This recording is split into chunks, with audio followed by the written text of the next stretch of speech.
بہت سے ائمہ اور بالخصوص امام احمد بن حنبل رحمۃ اللہ علیہ فرماتے ہیں کہ انسان کا اسلام میں اتنا ہی حصہ ہے کہ جتنا حصہ اس کا نماز میں ہے.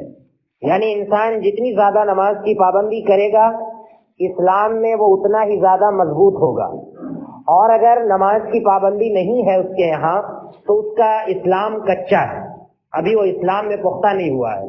تو جس قدر انسان نماز کی پابندی کرے گا اسی کے بقدر اس کے اندر اسلام کی جو خصوصیت ہے وہ پیدا ہوگی، اور اسی کے بقدر اس کے اندر ایمان میں بھی اضافہ ہوگا. اور اس سے پہلے امام حضرت عمر بن خطاب رضی اللہ عنہ نے فرمایا تھا کہ لا حظ فی الاسلام لمن ترک الصلاۃ، کہ ایسے شخص کا اسلام میں کوئی حصہ نہیں ہے جو جان بوجھ کر نمازیں چھوڑ دیتا ہے. ایسے شخص کا اسلام میں کوئی حصہ نہیں ہے جو جان بوجھ کر نمازیں چھوڑ دیتا ہے. بہت سخت ارشاد ہے حضرت عمر بن خطاب رضی اللہ عنہ کا قرآن اور سنت میں جو اہمیت آئی ہوئی ہے اس کو سامنے رکھتے ہوئے. لہذا اسی اہتمام کے ساتھ ہمیں نماز پڑھنا چاہیے کہ نماز کے اندر کسی طرح کی کوئی کوتاہی نہ ہو، نماز کے جتنے آداب ہیں ان کا خیال کیا جائے، اور نماز کے اندر آئے دن جو عام طور سے غلطیاں ہوا کرتی ہیں ان غلطیوں کو ہم سمجھ لیں، پڑھ لیں، جان لیں، اور اس کے بعد ان غلطیوں کی طرف ہم نہ جائیں اور اپنی مکمل اصلاح کر لیں. اس کی ہم سب کو فکر کرنی چاہیے. تو ہم آپ کے سامنے بعض غلطیاں ذکر کر رہے ہیں اور بعض آداب کا ذکر کر رہے ہیں. کچھ آداب ہیں جو نماز سے باہر کے ہیں، اور کچھ آداب ہیں جو نماز کے اندر کے ہیں، یعنی نماز شروع ہونے کے بعد جن کی شروعات ہوتی ہے.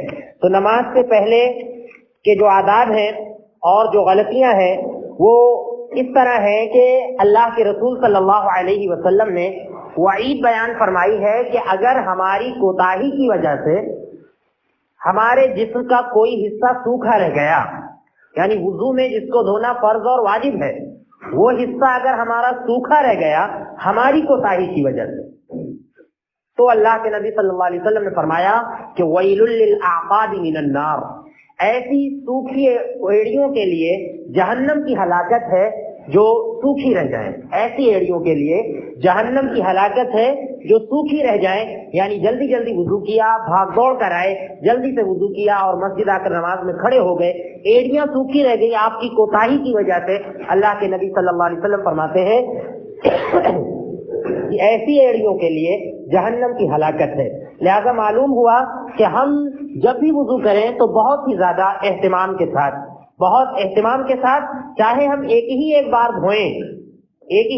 دھوئیں اعضائے وضو کو، لیکن مکمل طور سے دھوئیں. 3 بار دھو رہے ہیں بہت بہتر ہے، اچھا ہے. لیکن اگر آپ ایک بار دھو رہے ہیں، جیسا کہ حدیث کے اندر ذکر ہے کہ 1 بار بھی دھو سکتے ہیں، 2 بار بھی دھو سکتے ہیں، 3 بار بھی دھو سکتے ہیں. 3 بار دھونا یہ اتمام ہے، یہ وضو کا مکمل طریقہ ہے اور زیادہ ثواب آپ کو ملے گا. لیکن اگر آپ 1 مرتبہ دھو رہے ہیں تو یہ بھی جائز اور درست ہے. لیکن 1 مرتبہ جب آپ دھو رہے ہیں اعضائے وضو کو تو اس بات کا خیال رکھیں کہ جسم کا جو حصہ دھونا فرض ہے وہ سوکھا نہ رہ جائے، چاہے ہمارا چہرہ ہو، چاہے ہمارے ہاتھ ہوں، چاہے پیر ہوں. اور پیر میں بھی بالخصوص ایڑیاں سوکھی رہ جاتی ہیں، تو اس کا ہم کو خیال کرنا چاہیے ہماری کوتاہی کی وجہ سے ہماری ایڑیاں سوکھی نہ رہ جائیں. اسی طرح سے نماز سے پہلے کا ایک ادب یہ ہے کہ جب بھی انسان کو قضائے حاجت کی ضرورت ہو، حاجت پوری کرنی ہو، تو ایسے موقع پر انسان کو نماز نہیں پڑھنی چاہیے. اللہ کے نبی صلی اللہ علیہ وسلم نے منع فرمایا ہے. اگرچہ جماعت کھڑی ہی کیوں نہ ہو گئی ہو، آپ کو قضائے حاجت کی ضرورت ہے، لہذا پہلے اس کو پورا کریں.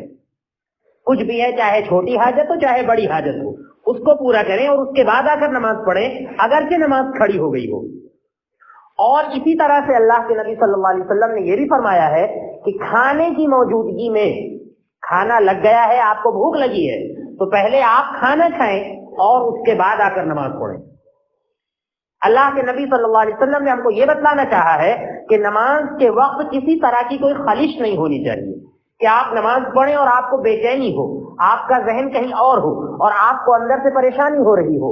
اللہ کے نبی صلی اللہ علیہ وسلم نے اسی لیے بیان فرمایا ہے کہ لا صلاۃ بحضرۃ الطعام ولا وهو يدافعه الاخبثان، کہ نماز نہیں پڑھنی چاہیے بحضرۃ الطعام، کھانے کی موجودگی میں. کھانا نکل چکا ہے، آپ کو کھانا کھانا ہے، لہذا آپ کھانا کھائیے اور اس کے بعد نماز پڑھیے. اسی طرح سے ولا وهو يدافعه الاخبثان، جب دو خبیث چیزیں ایڑ لگا رہی ہوں. دو خبیث چیزوں سے مراد قضاء حاجت، دونوں طرح کی قضاء حاجت، چاہے چھوٹی ہو چاہے بڑی. بہت سے لوگ ہو سکتا ہے سوچتے ہوں کہ ابھی چل جائے گا، ابھی تیز نہیں لگا ہے، لاؤ نماز پڑھ لیں اس کے بعد کر لیں گے. بہت سے لوگ ایسا سوچتے ہیں، اور اگر نہیں کیا تو نماز چھوٹ جائے گی، اگر ہم نے قضاء حاجت پوری کی تو نماز چھوٹ جائے گی. یہ خیال آتا ہے لیکن یہ غلط ہے. آپ پہلے قضاء حاجت کریں اور اس کے بعد آ کر نماز پڑھیں. اللہ کے نبی صلی اللہ علیہ وسلم کا یہی حکم ہے، لہذا اس کا ہمیں خیال رکھنا چاہیے. نماز کا ایک ادب یہ ہے کہ نماز کے لیے کبھی بھی دوڑ کر نہیں آنا چاہیے. بہت سے لوگ نماز پانے کے لیے دوڑ کر آتے ہیں، یہ منع ہے اور سختی کے ساتھ منع ہے. حدیث ہم نے آپ کے سامنے پڑھی، بخاری کی حدیث ہے، ابو ہریرہ رضی اللہ عنہ حدیث کے راوی ہیں. اللہ کے نبی صلی اللہ علیہ وسلم فرماتے ہیں کہ اذا سمعتم الاقامہ فامشوا الی الصلاۃ، کہ جب تم اقامت سن لو یعنی تکبیر سن لو تو نماز کی طرف چل پڑو، آ کر صفوں میں کھڑے ہو جاؤ. اور اللہ کے نبی صلی اللہ علیہ وسلم فرماتے ہیں وعلیکم بالسکینۃ والوقار، اور تمہارے اوپر ضروری ہے کہ تم سکون کے ساتھ نماز کے لیے آؤ. والوقار، اور پوری عزت پورے احترام کے ساتھ بہت ہی ادب کے ساتھ نماز کے لیے آؤ. بھاگتے اور دوڑتے ہوئے نماز کے لیے نہ آؤ. ولا تسرعوا، اللہ کے نبی نے فرمایا کہ جلدی نہ کرو. فما ادرکتم فصلوا وما فاتکم فاتموا، جو نماز تم کو امام کے ساتھ مل رہی ہے اس کو پڑھ لو. وما فاتکم فاتموا، اور جو نماز تمہاری چھوٹ گئی ہے اس کو تم بعد میں پورا کر لو، اپنی نماز تم پوری کر لو. یہ اللہ کے نبی صلی اللہ علیہ وسلم کا ارشاد ہے. لہذا اس بات کا ہم کو خیال کرنا چاہیے کہ نماز کے لیے دوڑ بھاگ کر نہیں آنا چاہیے. کبھی کبھی ایسا ہوتا ہے کہ انسان وضو کر چکا ہے مسجد میں اور ادھر امام رکوع میں چلا گیا ہے تو بہت تیزی کے ساتھ لوگ دوڑ کر آتے ہیں اور آ کر رکوع میں جلدی سے ہاتھ باندھ کر رکوع میں شریک ہو جاتے ہیں. یہ غلط. دوڑ کر آپ نہ آئیں، بہت آرام کے ساتھ آئیں، اگرچہ آپ کا وہ چھوٹ جائے، رکوع چھوٹ جائے آپ کا، لیکن آپ سکونت کے ساتھ بہت اطمینان کے ساتھ آئیں. اللہ کے نبی صلی اللہ علیہ وسلم نے ایک صحابی سے کہا تھا، ایک صحابی جلدی سے آئے اور آپ صلی اللہ علیہ وسلم رکوع میں جا چکے تھے، وہ پہلے ہی تھوڑا سا جھک گئے اور جلدی جلدی آئے اور نماز میں شریک ہو گئے. اللہ کے نبی صلی اللہ علیہ وسلم نے نماز سے فارغ ہونے کے بعد کہا ان سے کہ زادک اللہ حرصا ولا تعد، اللہ تعالیٰ تمہاری حرص کو اور زیادہ بڑھائے. تم نے یہ جو کام کیا تھا ثواب کی لالچ سے کیا تھا، حرص تھی تمہارے اندر ثواب کی، اور نماز پانے کی غرض سے کیا تھا. اللہ تعالیٰ تمہاری اس حرص کو اور بڑھائے. ولا تعد، لیکن دیکھو آئندہ یہ کام مت کرنا، آئندہ اس انداز سے نماز میں آ کر شریک مت ہونا.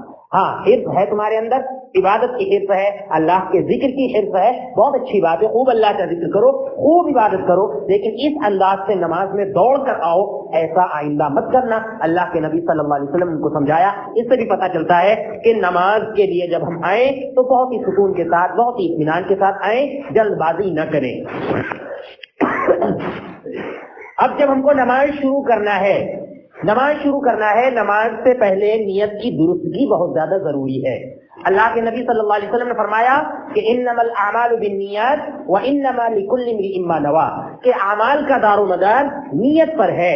انسان کی نیت جیسی ہوگی ویسا اس کو ثواب ملے گا.